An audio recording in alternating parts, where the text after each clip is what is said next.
eternidade da vida sobre as nossas vidas. Porque, Senhor, se estamos de pé, Senhor, foi porque, Senhor, Tu renovou as Tuas misericórdias, a Tua graça sobre a nossa vida. E desde já é motivo de festejarmos na Tua presença e dizer que Tu és grande, poderoso, Tu és o nosso Rei, o nosso Redentor. Em nome de Jesus, Pai, eu Te agradeço, Pai, pelo privilégio, Deus, de poder estar aqui, Senhor.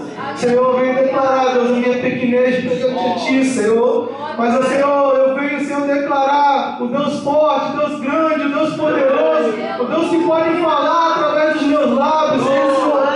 Eu venho declarar em nome dEle que esse culto, que essa palavra, Senhor, vai ser palavra de renovo, vai ser palavra de transformação para nossas vidas, Senhor. E em nome de Jesus, Senhor, Tu vai completar a boa obra, Senhor, na qual Tu já começou na vida de cada um, Senhor. Senhor, em nome de Jesus, eu creio, Pai, que nenhum dos Teus sonhos, Pai, vão ser frustrados nas nossas vidas, Pai, mas antes, Senhor, há de cumprir a Tua glória nas nossas vidas, Senhor. E eu creio, Pai, na Tua palavra, que é viva, é santa, Pai. E eu Te peço, Senhor, derrama da Tua unção sobre nós. Fala o nosso coração através da Tua palavra. Se revela a nós, Pai. Em nome do Senhor Jesus, eu Te agradeço por tudo.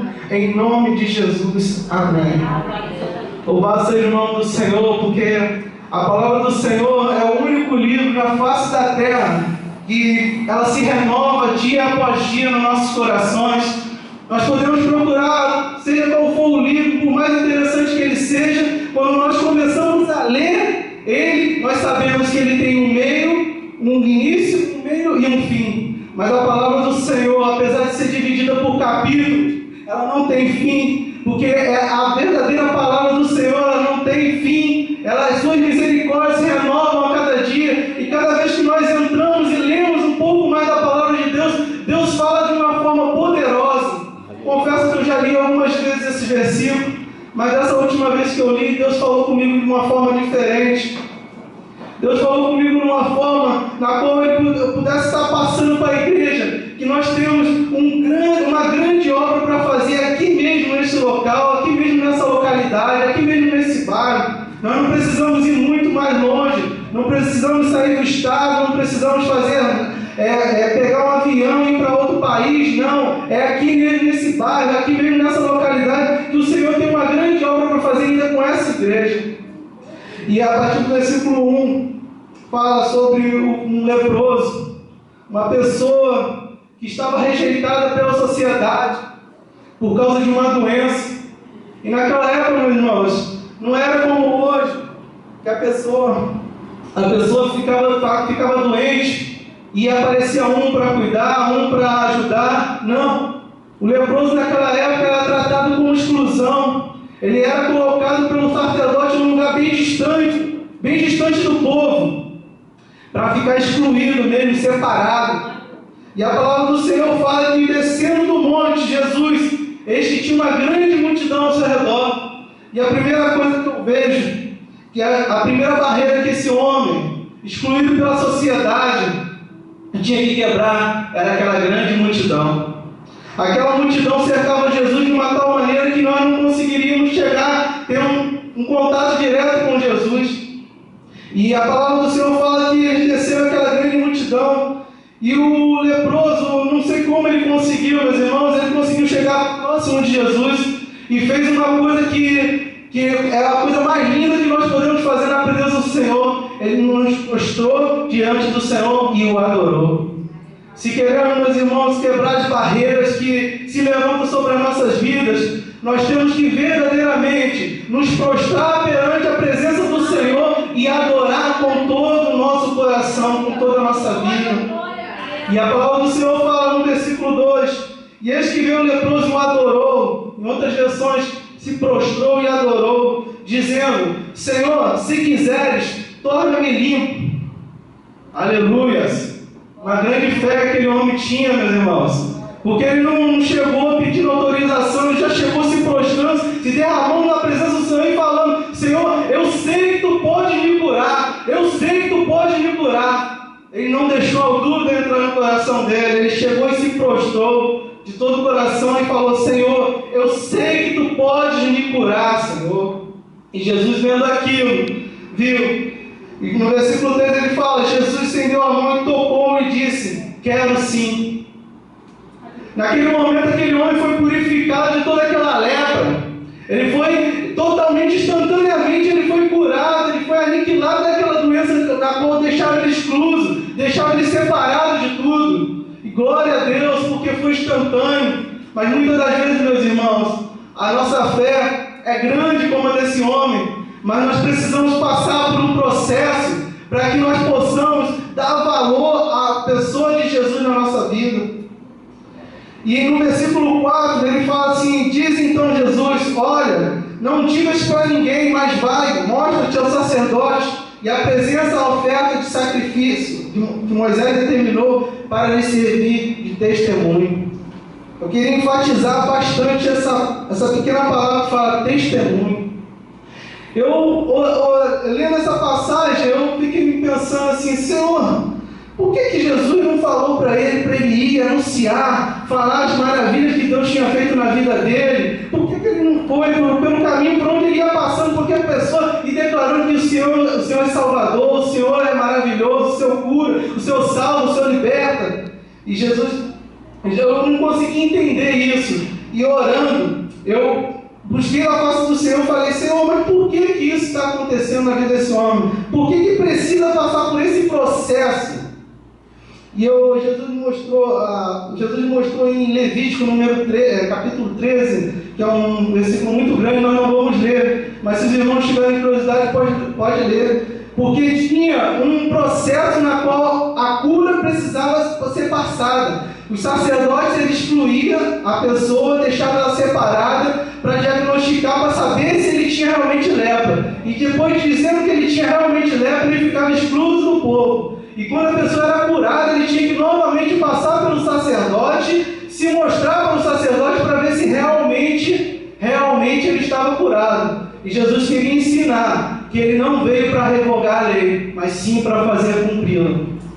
Então Jesus queria que o moço passasse por esse processo, que ele se apresentasse perante o sacerdote, que ele fosse lá mostrar tudo conforme a lei mandava, porque o Senhor Jesus queria fazer tudo conforme a lei obrigava. Ele não queria burlar a lei, ele queria fazer. A palavra do Senhor fala que ele não veio a jogar a lei, ele veio para cumprir a lei. Então, se ele tivesse falado, vai, se apresenta para todo mundo, ia ser um motivo para os fariseus, para as pessoas acusarem Jesus, falar que ele não era cumpridor da lei. E essa palavra testemunho foi muito forte na minha vida, porque ele fala assim: para lhe servir de testemunho. Aleluia. Eu separei um versículo aqui que se encontra em Hebreus, capítulo 10. Se os irmãos não quiserem abrir, não tem problema, eu vou ler.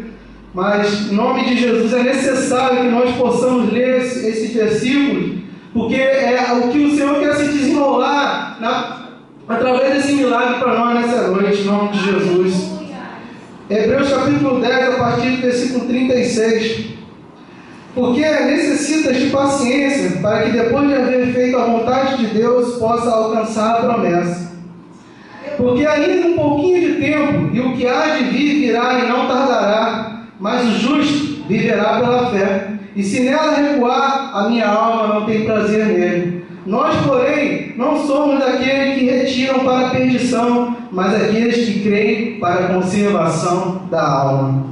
Aleluia! Louvado seja o nome do Senhor. Aqui no versículo 36 fala: porque necessitas de paciência, para que depois de haver fazer a vontade de Deus, possa encontrar a promessa. Aleluia!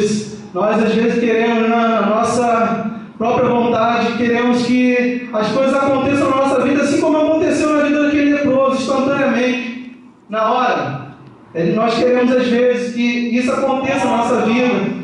Mas às vezes nós temos que, infelizmente, meus irmãos, temos que passar por esse processo para que nós não venhamos não dar valor àquilo que Jesus faz na nossa vida. Porque às vezes a coisa é instantânea, Jesus opera, faz maravilhas, e daqui a pouco a gente esquece. E se nós não tivermos esse processo de aprendizagem com o Senhor, nós não conseguimos dar valor às bênçãos que o Senhor tem preparado para nós. Às vezes, meus irmãos, a gente não tem essa consciência que nós precisamos praticar a nossa fé, e que através da prática da nossa fé, nós podemos, em nome de Jesus, apresentar bons frutos, boas obras na presença do Senhor. Mas tem mais uma coisa, meus irmãos, que se encontra no livro de Tiago, no capítulo 2, a partir do versículo 14, que diz assim: meus irmãos, que proveita alguém dizer que tem fé e não tiver obras? Porventura a fé pode salvá-lo? E se o meu irmão ou irmã estiver com falta de mantimento cotidiano, e algum de vós vai dizer: ide em paz, aquecei-vos e fartai-vos, e lhes deres de coisa necessária para o corpo, que proveito virá de lá? Aí, afim, também a fé, se não tiver obras, é morta em si mesmo. Mas dirá alguém: tu tens fé e eu tenho as obras. Mostra-me a tua fé sem as obras, eu te mostrarei a minha fé pelas minhas obras. Tu crês que há um só Deus?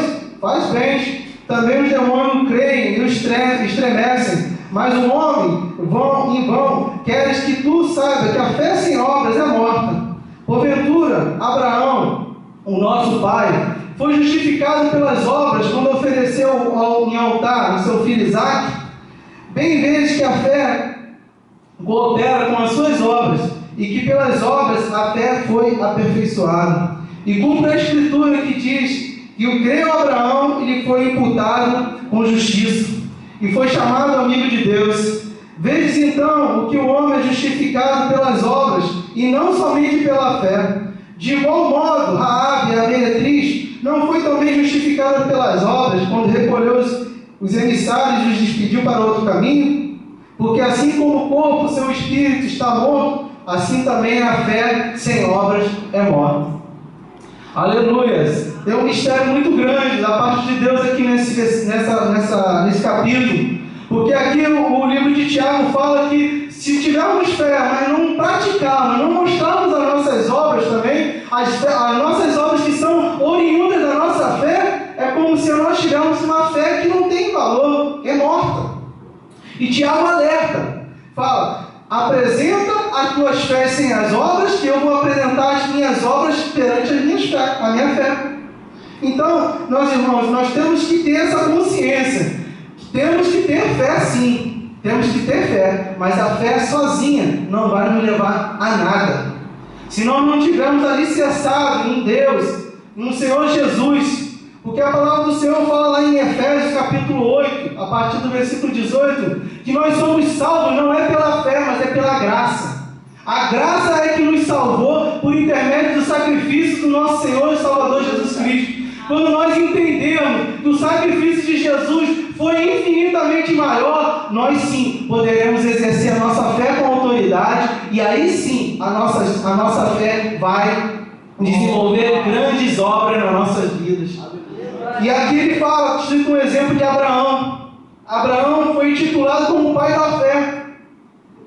No capítulo 12 de Gênesis, o Senhor se apresenta a Moisés e fala: Moisés, sai da tua parentela, sai do meio da tua terra, que eu vou te mostrar uma terra muito boa, uma terra para você desfrutar com a tua descendência. E mais à frente, se eu não me engano, no capítulo 13, ele fala assim: Abraão, olha para as estrelas. Senhor, eu estou olhando. Conta elas, vê se você pode contar. Senhor, não dá para contar, é muito. Mas assim, Abraão, vai ser a tua descendência. E eu fico me colocando na pessoa de Moisés, a promessa de Deus na vida dele, grandiosa, que ele seria pai de uma grande nação. E aquela coisa entra no coração dele, aquela fé entra no coração dele de uma maneira que ele fala: como é bom servir a esse Deus. E os anos vão se passando. Abraão, a sua esposa é estéril, não tem condições de ter filhos, mas Abraão persevera em seguir ao Senhor. Ele continua seguindo ao Senhor porque ele crê na promessa. Ele está fazendo prova da fé dele. Ele está exercendo a fé dele. E mais à frente, Deus abençoa ele com Isaque, um bom garoto, crescendo, debaixo dos ensinamentos de Abraão, e tem face a face com Deus. E certo dia, Deus fala com Abraão assim: Abraão, leva o teu filho ao cume do monte e oferece esse sacrifício para mim. E Abraão, sem titubear, com o coração, acredito eu, até amargurado, assim, coração apertado, porque o Senhor me prometeu uma descendência farta, e como que ele vem me pedir meu único filho? E eu fico imaginando Abraão levando aquele menino, subindo ao monte com seus moços, e naquela certeza, naquela fé, naquele propósito, falando que o Senhor vai honrar, o Senhor vai mandar o cordeiro, o Senhor vai me honrar, o Senhor vai honrar a minha fé. E ele sobe, e um versículo que é chave nessa passagem, que ele fala com os seus moços: aguardai que eu vou subir ele com o moço para adorar a Deus e voltaremos. Moisés já tinha certeza que Deus ia operar um milagre. Mas por quê? Ele vivia a fé dele, ele exercia a fé dele, ele fazia aquilo que era a vontade de Deus na vida dele. E muitas das vezes, meus irmãos, as nossas obras, às vezes não são as que nós praticamos aqui na igreja. Às vezes são as coisas que nós fazemos no nosso dia a dia, no nosso cotidiano. É ajudar o nosso próximo em oração, é buscar em prol da nossa família, como nós estamos fazendo aqui hoje. Essas sim são as boas obras nas quais Tiago vem se referindo. É amar ao próximo como a si mesmo, é fazer acima de tudo a vontade de Deus, como diz no único mandamento: amar a Deus sobre todas as coisas e ao nosso próximo como a ti mesmo. Como que nós não podemos exercer a nossa fé amando o nosso próximo, fazendo aquilo que nós gostaríamos de fazer para nós? Isso, meus irmãos, é a maior dádiva que nós podemos ter da parte de Deus. É a maior obra que nós podemos fazer para acrescentar no reino de Deus, receber o nosso galardão, receber a nossa recompensa, a nossa coroa da justiça naquele grande dia. Aleluia, meu Deus. Atitude. O nosso testemunho tem que ser a nossa atitude de vida. A nossa atitude de vida, sim, são as boas obras na qual Tiago se refere. As obras que nós temos que nos apresentar juntamente com a nossa fé. É como se nós, como o nosso pastor fala aqui, às vezes o pastor no dia de domingo lança uma palavra profética, fala assim: a partir de amanhã, em nome de Jesus, vocês vão e as portas vão se abrir. Aquela fé entra no teu coração, ela injeta ânimo no teu coração. Mas a boa obra, meu irmão, não vai acontecer na tua vida se você não levantar cedo, não for lá no emprego bater na porta, tomar um não, bater no próximo, tomar um não, bater no próximo, ganhar um sim, e glorificar o nome do Senhor, porque aí sim as tuas obras estão sendo justificadas pela tua fé, e a fé está sendo justificada pela obra. Meu irmão, meus irmãos, muitas das vezes a gente acha que está exercendo a nossa fé, mas na verdade a gente só está falando, a gente não está praticando. E a fé vem crescendo a cada dia, ao ponto que nós vamos praticando as boas obras no nosso dia, no nosso meio. E é o que nós estamos fazendo aqui nessa terra, pregando o Evangelho, falando da palavra de Jesus, falando que Ele é o único que salva, o único que cura, o único que liberta, o único que pode te dar uma vida eterna na glória. Aleluia! E o simples ato de anunciar o Evangelho, nós já estamos fazendo a grande obra do Senhor, que diz: ide por todo o mundo e pregar o Evangelho para todas as criaturas. E ele fala também que nos daria autoridade para pisar em serpentes e escorpiões, que nada, nenhuma barreira ia impedir para que nós pudéssemos fazer a obra do Senhor, para fazer o ide de Jesus, para mostrar essa sociedade, esse bairro, essa localidade, que só existe um caminho, só existe a verdade, só existe a vida. E se queremos chegar ao Pai, é por intermédio do nosso Senhor e Salvador Jesus Cristo. Aleluia! Louvado seja o nome do Senhor. Livro de Gálatas, capítulo 2. Aleluia! Louvado seja o teu nome, Senhor. Livro de Gálatas, capítulo 2, versículo 20. Vai testificar aquilo que eu estou falando aqui, em nome de Jesus. Já estou crucificado com Cristo e vivo, não mais eu, mas Cristo vive em mim. E a vida que agora vivo na carne, vivo pela fé no Filho de Deus, no qual me enviou e se entregou a si mesmo por mim. Aleluia! Meus irmãos, nós não vivemos mais para nós vivemos para Cristo. para fazer a vontade de Deus e não a nossa. Porque às vezes nós falamos assim: eu tenho fé para curar minha família, eu tenho fé para curar meu esposo, minha esposa, eu tenho fé para trazer o meu filho de volta para a casa do Senhor. Mas nós temos pregado, nós temos falado de Jesus para ele. Ao amanhecer, nós temos falado para a nossa esposa: que Deus te acompanhe, que Deus te abençoe, que Deus te dê um dia abençoado. Nós temos falado do amor de Deus. Às vezes temos faltado de falar o amor de Deus dentro dos nossos lares. Nós não temos feito nem mesmo a obra do Senhor dentro de nossas casas, quanto mais nós queremos na rua. Mas o Senhor nessa noite vem injetar ânimo, vem injetar um ânimo novo no teu coração. E vem falar em nome de Jesus essa palavra, que já não estamos mais vivendo nós mesmos, mas Cristo vive em nós. E se nós vivemos em Cristo, melhor fazer a vontade de nós, a vontade de Deus, de Jesus, do que fazer a nossa própria vontade. Porque assim nós estaremos fazendo a vontade de Deus e testificando a nossa fé pelas nossas obras. Aleluia. Aleluia. Meus irmãos, como nós vamos nos apresentar diante de Deus? Meu Deus. Aleluia. Quando nós formos nos apresentar diante de Deus, o que nós vamos oferecer, meus irmãos? Vamos oferecer uma fé vazia? Uma fé sem obras? Ou nós vamos oferecer uma fé justificada com obras? Na presença do Senhor. Aleluia. Porque quando nós damos testemunho de Cristo na nossa vida, nós fazemos um pouco mais, nós relembramos um pouco mais do sacrifício de Jesus naquela cruz do Calvário por nós. Aleluia. João capítulo 15, a partir do versículo 1, fala que Jesus é a videira. Aleluia. Glórias ao teu nome. Eu sou a videira verdadeira e meu pai é o lavrador. Toda vara em mim que não dá fruto se atira, limpa toda aquela que dá fruto, para que dê mais. Vós já sois limpos pela palavra que nos foi dada. Estareis em mim e eu em vós, como a vara em si mesmo não pode dar frutos. Se não estiveres na videira, assim também vós, se não estiveres em mim. Eu sou a videira e vós sois as varas. Quem está em mim e eu nele, neste dá muito fruto, porque sem mim nada podeis fazer. Aleluias! Jesus é a videira verdadeira e nós somos o corpo de Cristo. Jesus é o cabeça e nós somos o corpo.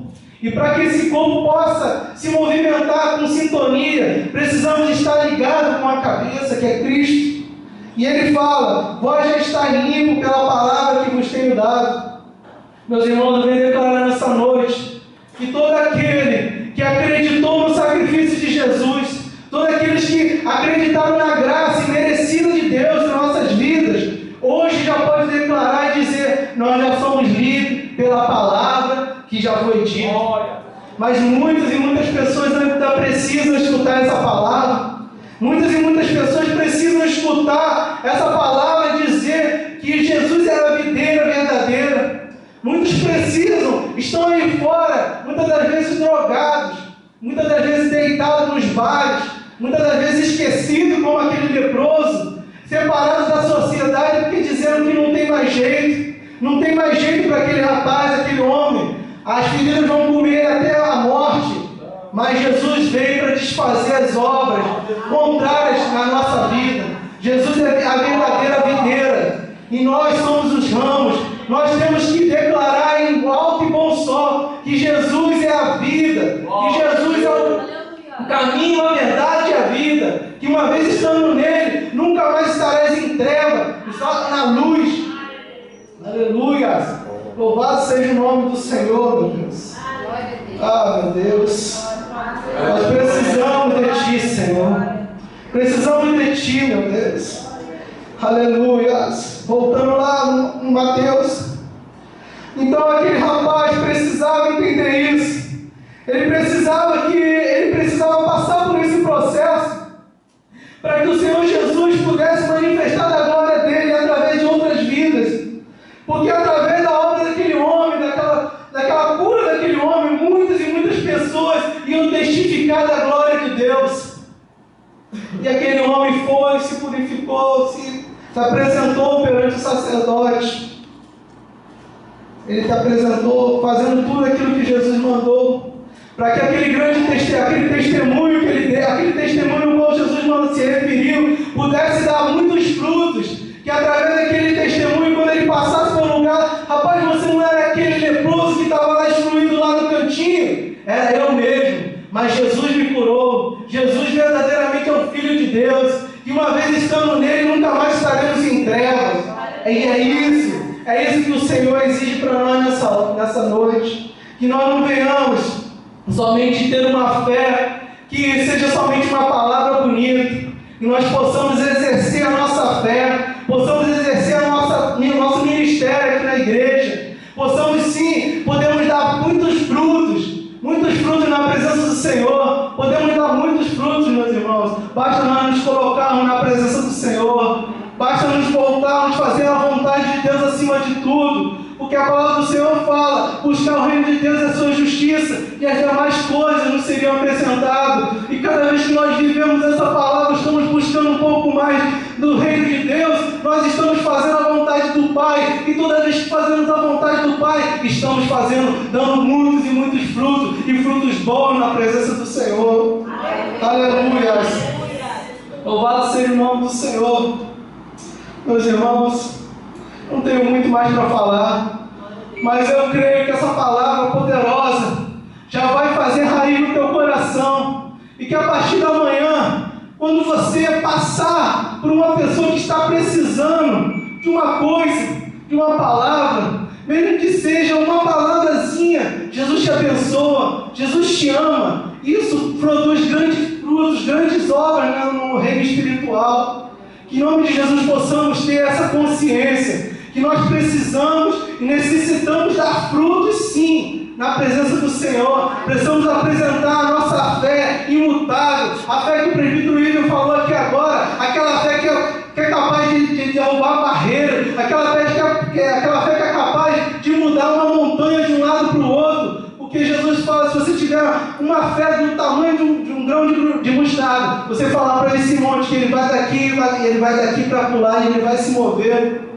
Mas para isso, nós temos que estar ligadinhos com o Senhor.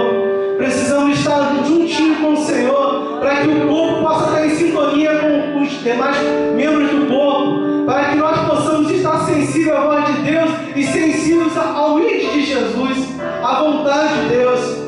Grandes coisas o Senhor tem para fazer aqui nesse lugar ainda. Nós ainda vamos ver muitas pessoas entrar por essas portas aqui, sedentas da presença do Senhor. E a palavra do Senhor vai estar aqui, aberta, sendo proclamada, dizendo que o Senhor Jesus é o caminho, a verdade e a vida.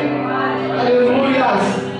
E quando eu estava lendo essa passagem, meus irmãos, Jesus falou comigo, falou assim, pode falar, fala, mas não deixa de falar um versículo, que para mim é um versículo chave de tudo aquilo que eu já falei aqui. Mas antes eu vou falar um testemunho da minha vida, porque quando a palavra do Senhor fala conosco, ela primeiro fala conosco, depois fala com a igreja. E eu creio que Deus tinha uma obra que estava incompleta na minha vida quando Ele me deu essa palavra. Certa vez nós estávamos aqui fazendo um trabalho com os pré-adolescentes, e chegou um rapaz ali no portão, um rapaz que estava aparentemente desesperado, parecia que ele não queria mais viver, não queria mais fazer mais nada da sua vida. Um rapaz jovem, assim como nós, com filho, com esposa, com uma família, um bom emprego, assim como ele mesmo disse. E ele chegou aqui, tem um representante da igreja aqui que possa orar por mim, possa fazer alguma coisa por mim, porque eu estou desesperado. Eu não quero mais viver, E eu estava descendo para deixar uma das pré-adolescentes que já estavam indo embora, e ele chegou, vem cá, tem algum pastor, alguém que possa orar por mim? Falei, meu irmão, a igreja está fechada, mas eu posso orar por você. Em nome de Jesus eu vou orar, o que está acontecendo? E ele falou assim para mim, eu estou desesperado, eu era um usuário de crack, Jesus me curou, minha vida estava restaurada, mas a fé esfriou, a fé estava morrendo no coração daquele homem.